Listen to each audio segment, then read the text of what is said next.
वे झूले तक तो पहुंचे, लेकिन जैसे ही झूले के पास पहुंचे तो श्याम सुंदर कहते हैं कि किशोरी जी, मैं झूले पर तभी बैठूंगा जब आप मुझे झुलाएंगे, वरना मैं झूले पर नहीं बैठूंगा। अब दूसरी ओर किशोरी जी भी यही बात कहेंगी।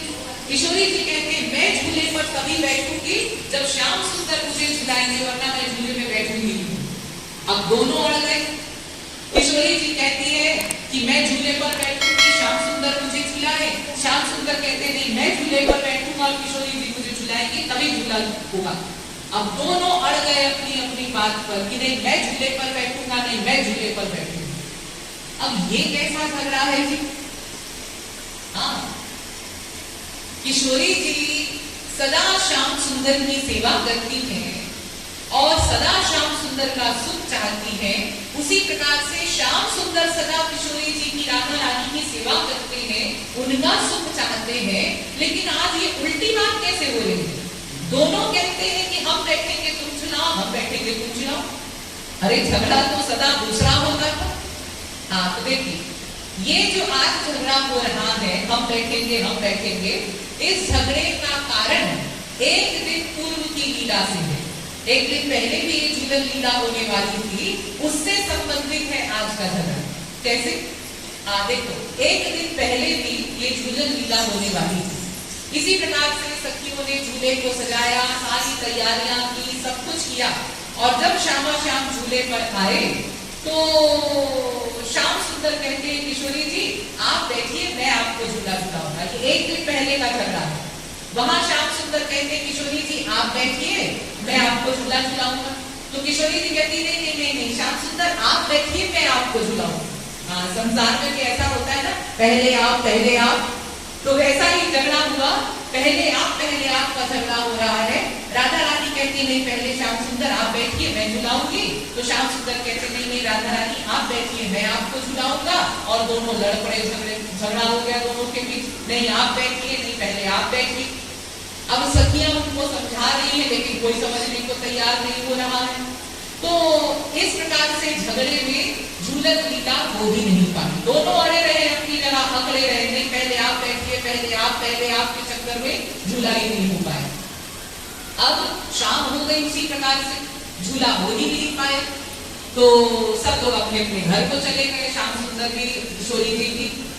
अब रात को जब किशोरी जी सोने के लिए जाती हैं तो लेटे लेटे सोचने लगी कि अरे आज मैंने बड़ी गड़बड़ कर दी।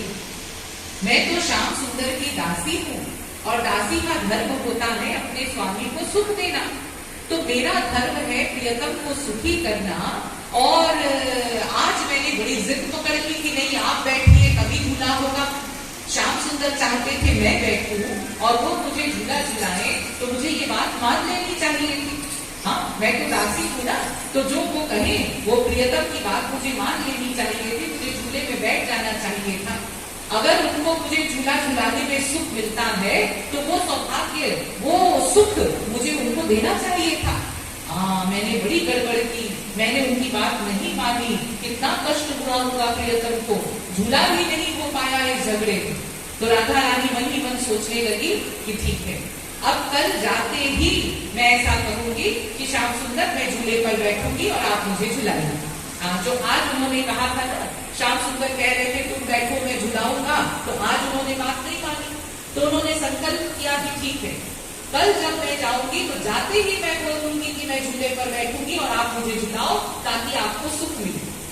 अब दूसरी ओर श्याम सुंदर भी बिस्तर पर लेटे लेटे यही बात सोच रहे हैं, अरे मैंने किशोरी जी की बात क्यों नहीं मान ली, प्यारी को कितना दुख हुआ होगा, मैंने उनकी बात नहीं मानी, मुझे बैठ जाना चाहिए था झूले पर। तो चाहती थी मुझे झूला झुलाना, तो मुझे बात मान लेनी चाहिए थी, क्यों मैंने उनकी बात नहीं मानी, उनको कितना कष्ट हुआ होगा, झूला ही नहीं हो पाया। तो ठीक है, श्याम सुंदर ने भी संकल्प कर लिया कि कल जब जाऊंगा तो जाते ही मैं कह दूंगा कि ठीक है मैं पहले बैठूंगा और तुम मुझे झुलाओ। अब देखिए दोनों ने संकल्प कर लिया।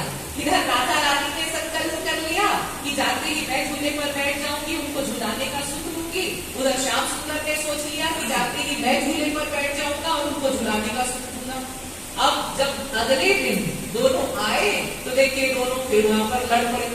फिर झगड़ा हो गया, दोनों ने वही संकल्प किया। राधा रानी कहती मैं बैठूंगी आप मुझे झुलाइए, श्याम सुंदर कहते नहीं मैं बैठूंगा आप तुम मुझे झुलाओ। अब दोनों में फिर झगड़ा हो गया। अब सखियां बेचारी परेशान हो गई कि भाई इनको कैसे समझाया जाए, इस प्रकार से तो झूलन लीला कभी हो ही नहीं पाएगी अगर ये लोग झगड़ते रहे। तो सखियां कभी श्याम सुंदर को समझाती हैं कि अरे आप ही हार मान लीजिए, कभी राधा रानी को समझाती है चलो आप ही हार मान लीजिए, लेकिन दोनों पार्टी अकड़े हुए हैं, कोई फिर हार मानने को तैयार नहीं। तो बड़ी परेशान हो गई सखियां कि अब क्या करें भाई, अगर ये झूलन लीला नहीं होगी तो बेचारे संसार वालों को क्या अवलंब मिलेगा, कौन सी लीला का चिंतन करेंगे वो। ये सब लीलाएं भगवान इसलिए तो करते हैं ना, ताकि हम उन लीलाओं का चिंतन करें, उनका ध्यान करें और हमारी साधना बढ़े। तो अगर ये लोग ऐसे ही लड़ते रहेंगे तो लीला ही नहीं होगी, तो बेचारे संसार वालों को क्या आधार मिलेगा। तो बहुत परेशान हुई गोपियां, समझाने का प्रयत्न किया, लेकिन जब हार गई तो वो सखियां जो है, गोपियां जो है, कृपालु जी महाराज के पास पहुंची। महाराज जी के पास आई और उन्होंने आकर के महाराज जी से आग्रह किया कि महाराज जी अब आप ही उन दोनों को समझाइए, आप समन्वयाचार्य है ना, श्री महाराज जी विधिक दर्शक समन्वयाचार्य है, सब वेदों शास्त्रों में जो विरोधाभास है उसका समन्वय करते हैं। ये विशेष उपाधि श्री महाराज जी को मिली है, समन्वय करने वाले आचार्य, माने दो झगड़ा जो हो उस झगड़े को सुलझाने वाले, समन्वय करने वाले। तो गोपियों ने कहा कि महाराज जी अब आप ही चलिए और जाकर के श्यामा श्याम को समझाइए। तो कृपालु जी महाराज पहुंचे यहाँ और श्याम सुंदर के कान में जाकर उन्होंने कहा कि तब कृपालु कह हरि के तुम कत आजू ही नहीं करो। ये पद का आखिरी लाइन जो है, लास्ट वाला लाइन जो है, श्री महाराज जी गए और उन्होंने जाकर के श्याम सुंदर के कान में कहा कि ये श्याम सुंदर आज आप ये नई बात क्यों कर रहे हैं। क्या मतलब? अरे मतलब हर अवतार में आपने राधा रानी से अपनी सेवा करवाई है। हर अवतार में जब आप प्रभु राम के रूप में आए और राधा रानी जानकी मैया के रूप में आई तो सीता माँ ने प्रभु राम की सेवा की पति रूप में। इसी प्रकार से जब आप महाविष्णु रूप में आए तो महालक्ष्मी जी ने सदा आपके चरणों की सेवा की है। यानी सदा राधा रानी ने आपकी सेवा की है और आपने उनको सेवा का सौभाग्य दिया है, अपनी सेवा करवाई है। तो फिर अब इस अवतार में आप उल्टा काम क्यों कर रहे हैं? आप इस जिद में क्यों अड़े हैं कि मैं सेवा करूंगा? अरे आपको राधा रानी को सेवा करने का मौका देना चाहिए। हर अवतार में उन्होंने आपकी सेवा की है तो इस अवतार में भी आपको उनको सेवा का सौभाग्य देना चाहिए। क्या मतलब? मतलब राधा रानी झूले पर बैठना चाहती हैं। क्यों? उनको बैठने दीजिए। क्यों? क्योंकि राधा रानी चाहती है कि श्याम सुंदर को सुख मिले, उनको सुखी करना ही सेवा कहलाता है। तो राधा रानी चाहती है मैं झूले पर बैठूं और श्याम सुंदर मुझे झुलाए, क्योंकि वो जानती हैं कि श्याम सुंदर को झूला झुलाने से सुख मिलेगा, मुझे झूला झुलाने में उनको सुख मिलेगा और उनको सुखी करना ही राधा रानी का धर्म है, उनका उद्देश्य है। तो कृपालु जी कहते हैं कि वो आपको सुखी करना चाहती है, वो आपको सेवा, वो आपकी सेवा का सौभाग्य पाना चाहती है, आपको सुखी करना चाहती है और आपको सुख मिलेगा उनको झूला झुलाने में। तो इसीलिए अब राधा रानी को ही झूले पर बैठने दीजिए और आप झूला झुलाइए, उनकी सेवा का सौभाग्य उनको प्रदान कीजिए। तो ये झगड़ा जो है झगड़ा समाप्त हो गया।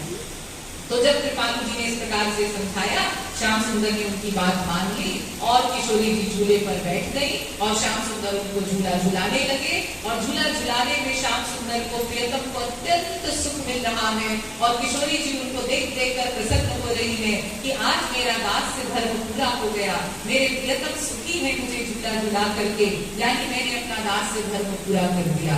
तो विभोर होकर के किशोरी जी झूला झूल रही है, श्याम सुंदर उनको झूला झुला रहे हैं और सारी सखियां इस झांकी को देखकर विभोर होती हैं और सब मिलकर कहते हैं बोलिए